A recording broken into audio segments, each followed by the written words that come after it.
불 한 붙여봐라. 민영아, 내 어릴 적 니 알콜 램프 불 붙이던 원자 아이다. 안 되겠다. 이걸 좀 맞자. 자, 잠깐만.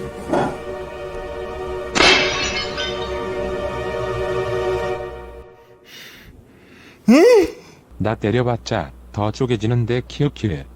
이씨. 뭐야 이거?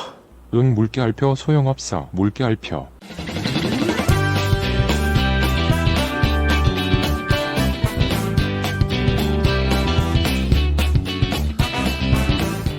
안녕하세요, 민영쌤입니다.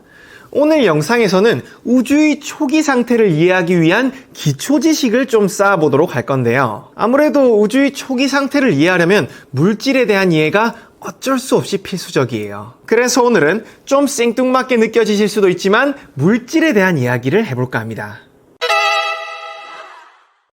세상의 모든 물질이 원자로 이루어져 있다는 원자론은 17세기 영국의 과학자인 존 돌턴에 의해 처음 대중들에게 알려졌는데요.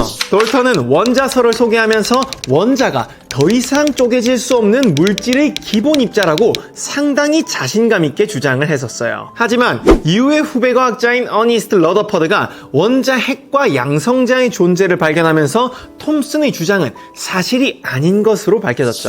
이 러더퍼드의 연구에 따르면 원자는 원자 핵과 전자로 다시 나누어집니다. 하지만 그게 끝이 아니었어요. 그로부터 20년 뒤 영국의 물리학자 제임스 체드윅이 중성자의 존재까지 발견해내서 원자 핵 또한 더 분해될 수 있다는 사실이 밝혀졌거든요. 바로 양성자와 중성자로 말이에요. 자, 그러면 물질을 분해하는 것은 이게 끝일까요? 아니에요. 그로부터 30년이 더 지난 후 머리가 참 좋았던 천재 물리학자 머리 겔만에 의해 양성자와 중성자가 한 단계 더 분해됐습니다. 여기서 그는 이렇게 분해된 입자의 이름을 쿼크라고 지었죠. 그리고 현재까지 밝혀진 바에 따르면 쿼크는 더 이상 분해될 수 없는 물질의 가장 기본이 되는 입자들 중 하나로 알려지고 있어요.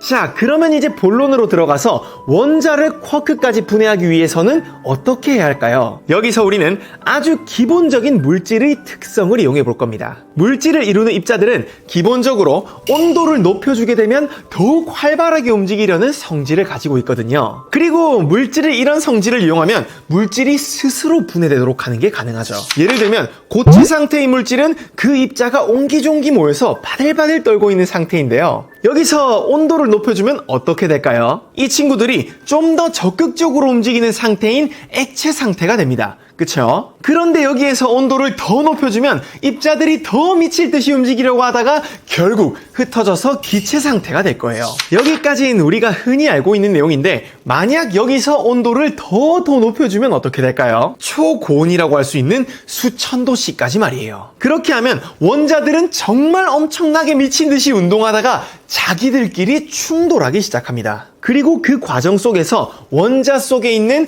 전자가 떨어져 나오게 되죠. 우리는 이렇게 원자 핵과 전자가 따로 노는 상태를 보고 플라즈마 상태라고 부릅니다. 이런 플라즈마 상태는 대표적으로 촛불 속이나 형광 등에서 관찰할 수 있어요. 이제 계속 온도를 높여주니까 원자가 막 활발하게 움직이다가 결국은 분해되기 시작했는데요. 여기서 온도를 더더욱 높여주면 어떻게 될지는 대충 감이 오시죠? 원자를 태양 중심 온도보다 10만 배 정도 높은 온도로 가열하면 원자 핵의 양성자와 중성자는 더 이상 버티지 못하고 쿼크로 녹아내려 버립니다. 이 상태를 보고 우리는 쿼크 글론 플라즈마라고 부르는데 대략적으로 5조도씨 정도의 온도에서 이런 상태가 되죠. 물질을 가장 작은 입자로 분해하기 위해서는 그냥 다른 거 다 필요 없고 얘네를 5조도씨까지 가열해주면 됩니다. 네, 참 심플하면서도 어려운 과제네요. 오늘은 물질에 대한 이야기를 조금 해봤는데요. 이게 우주랑 무슨 상관인가 싶으시겠지만 우주의 초기 상태를 설명하기 위해서는 물질에 대한 이해가 필수적입니다. 우주는 초고온에서 서서히 식어갔기 때문에 오늘 했던 이야기를 거꾸로 재생하면 그게 바로 우주의 탄생 과정이 되는 거거든요. 자세한 이야기는 다음 시간에 해보도록 하죠. 그럼 이상으로 저는 과학맛집의 민영쌤이었습니다.